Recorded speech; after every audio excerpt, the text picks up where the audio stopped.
everybody, it's me, Laura, and today we're going to be doing Kaleidoscope pattern number 41. And I know many of you are like, why did she not start with one? I know. I'm not quite there yet, but I'm getting there. But we're going to do 41 first, okay? So anyways, I'm bringing in my purple and my green. Both of these sheets have been rolled out on my Atlas pasta machine on a number 1 setting. And we're just going to start creating a stack of purple, green, blue, and like a dark red. So my purple is dark, my red is dark, my green is light, and my blue is fairly light too. You want to make sure when you do these stacks, anytime you do a stack of any kind or any cane, you want to make sure that there's a nice contrast between the colors. So make sure if you're using a dark, you put a light color right next to it. Now with this all being said, I'm just going to go ahead and give you guys a rundown on the canes that will be used in this kaleidoscope. So we're going to start, of course, with that stack of dark purple, like a medium to light blue, a mint light green, and then also a rusty kind of dark red. And then I'm going to wrap this stack, and that stack is going to be 3/4 of an inch by an inch in diameter, but I'll wrap this stack in black. Then I'm going to move on to like a fan folded red to blue cane, and this will be wrapped in white. That wrap, or I should say that layer of white, is done on a number 1 setting with my Atlas pasta machine, and then I'll wrap it in black with that same setting. This particular cane will then be about 3/4 of an inch by an inch in diameter. I also then have a stack of purple and white, which I do that on a number 1 setting. I love my number 1. Can you guys tell? And we're going to take that stack and you're going to cut slices of it. When you take a slice of that, run the striped and the stripes down into the Atlas pasta machine on a number 1 setting. Not sideways, not running horizontal, vertical, okay? And then once you have that, you're going to go ahead and roll that up on a sheet of black clay, and this is going to be creating a spiral for you, okay? That spiral, I should say that black clay, is done on a number 1 setting, and then when you roll that up, actually could be a number 1 or a number 2. I kind of go back and forth, because black really does overwhelm you a lot when it comes to line. So if you want to go a little bit thinner on the black, go ahead and do so. Anyway, that cane winds up being about 3/4 of an inch, well actually a 3/4 inch diameter rounded cane. Anyway, then I come up with 2 mint green logs, and those are wrapped in black, also done with that number 1. Those are a 1/2 inch in diameter. And then the blue and white Skinner blend cane, which is then has a white core, all right, and then you wrap that in black as well. 3/4 of an inch by an inch in diameter, and then I use 2 white logs for registration marks.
All right, once you have all those canes together, as you could tell, I've kind of already rolled them all together into one, longer log here, and I'm just reducing it down even further.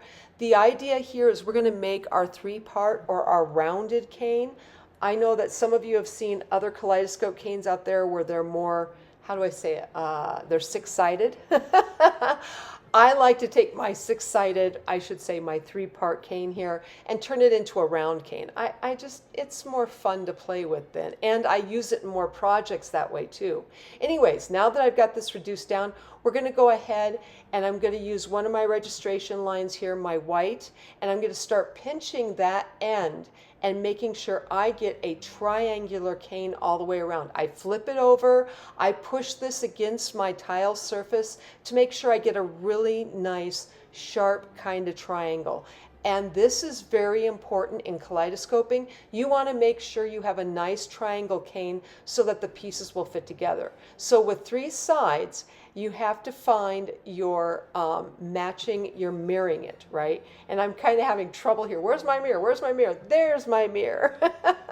So you mirror on each side. So with each side, you can mirror it around. You can go to the next side and so on and create all sorts, the three different mirrors. Once you pick your mirror though, you're going to come in here and you'll take your cane and you're going to measure it out where you're going to split it up into three sections.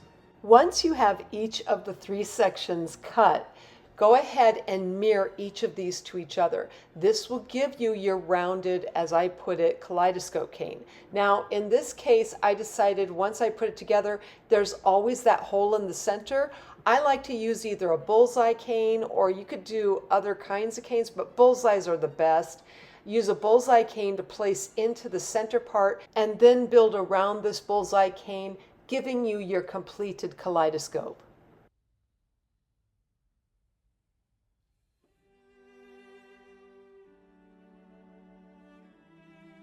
So I cut slices from my kaleidoscope canes, and this is so I can reference back and recreate them whenever I want.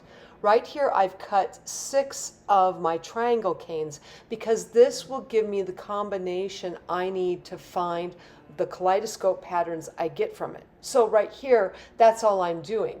So I'm showing you these have been baked and then I just kind of figure out what patterns I get. I make a representation of this, and all of these pieces would represent a cane itself. I'll bake all this up, and this way then I have a recipe board to refer to anytime I want. Now, for those of you who are new to my channel or who have never seen me do this sort of thing before, and you're going, what is she talking about when it comes to recipe boards and all that sort of thing? If you go back or refer back to my other kaleidoscope videos, you'll get more in depth, on what I'm doing here. But really, all I'm doing is mirroring to find my 3 different patterns. And once I have them, this way then I can choose which cane I wish to create.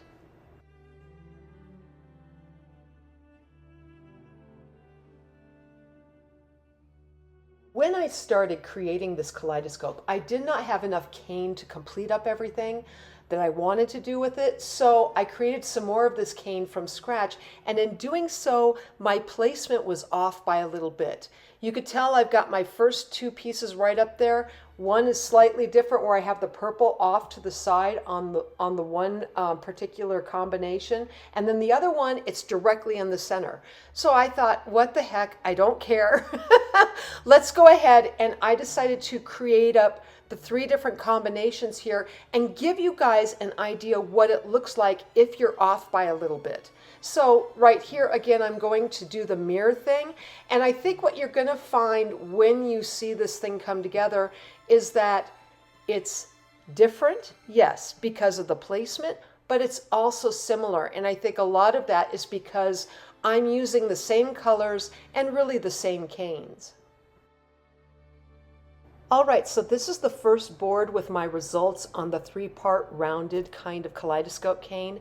And on the left-hand corner, of course, I have my combination, which has not been put together into a rounded kind of cane. And then above that, I have the two different types. So I've got the first one that was my original combination, and then the second one, which was my alternative. If you move over, I went ahead and made the triangle that I based all of it off of. And so from the top going down, the first kaleidoscope is from the original cane, the second one is my alternative, and then I just repeat that 2 more times to get the other patterns. Now I want you to look at these patterns really closely. They're similar, but they're slightly different, all right, because of the placement of those canes. And I found that anytime this happens to me, and it happens quite a bit sometimes, they're so similar that 9 times out of 10, when you're doing a project, you can use the alternative and nobody's going to realize that you've used something other than the original pattern. And this is especially true if you have just started a project and you have discovered that you have not enough cane, so you need to create more. In doing so, you create an alternative, and this alternative is so close to the original pattern, no one's going to realize the difference.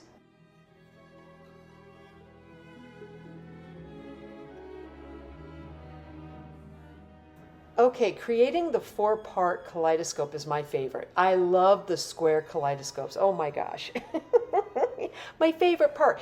And you get 9 different solutions. So, you know, really when I go through this whole process, like I said, if you're new to how I'm doing my kaleidoscope, check on my other videos on the kaleidoscope. You're going to find them very helpful when it comes to, oh, this is what she does to get all 9 different canes when you go to create the square one. So here again, I'm creating that triangle piece using my registration line, my white registration line, to make sure I get that nice triangle. I cut this in half, I mirror it, depending upon which side, one of the 3 sides I use, and then from there, once I match it up, and you have to really be careful, make sure you match this up as close as possible, because it does make a huge difference. Once you match it up, you're going to start from the center there and you're going to push in with your fingers, creating a square cane. Once you have this square cane, and I like to use my acrylic roller just to make sure I have some, 4 nice sides on this square cane. Once you have this, you measure it out into 4 equal pieces. But I'll go ahead and I can even cut it in half. It's kind of a quick way to do it. And then I'll just take whichever side I like. I'll cut that in half yet again, and I'll get my 4-part, or I should say, my square kaleidoscope cane.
Okay, so we're going to go ahead and find the square patterns on the 4-part, and the 3 doesn't take much. It's generally just, you got 3 sides, you get 3 patterns. On the 4, it gets a little bit more complicated, but not necessarily. I've had other people tell me it's easier to make the square cane than it is the rounded one. Anyway, each of these pieces represent a cane. So I have square pieces here, and all I'm doing is mirroring. And what I get 3 patterns, and I don't get exact mirror on one of them. It's kind of what I call my reverse cane, or really I should call it my connecting cane. And what that means is if you create that cane, you can, if you cut slices off of that cane, you will be able to do both patterns. And what I mean is these are all connected to each other. So for instance, you go from the circle where you have the combination into that the two triangles brought together and then brought into a square form. And then from here, as you can see, I get the three patterns. So two of them are actual kaleidoscopes. The other one is the connector, as I call it. Now, if you take your original triangle and you decide to mirror a different side, you're going to get another set of three patterns in the end. So that's why you're able to get the 9 overall.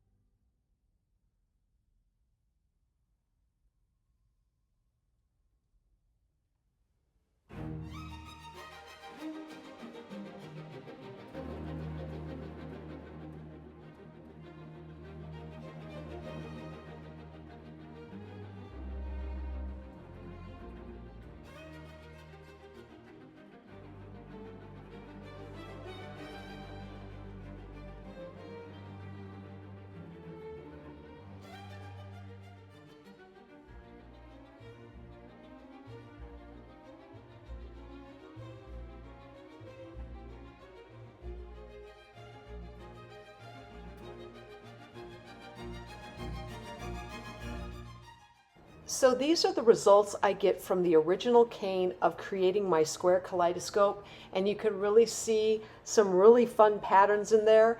And then I have my alternative version here, which is also quite interesting.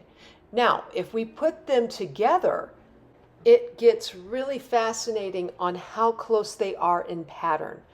If you look at the overall, my first row there of kaleidoscopes, it has an X feature or an X formation. This happens, I find, almost all the time with my different kaleidoscopes. They have an X feature, another one will have a cross or a T feature, and then the other one will be more of a rounded feature. All right, so this is the end result in creating my kaleidoscope number 41. Please use this for study and reference. And if you like this video, please like, subscribe, and leave me a comment. I'm always wondering what you're thinking. Otherwise, I'm sending out my biggest hugs to each of you, and I hope you have a fantastic day.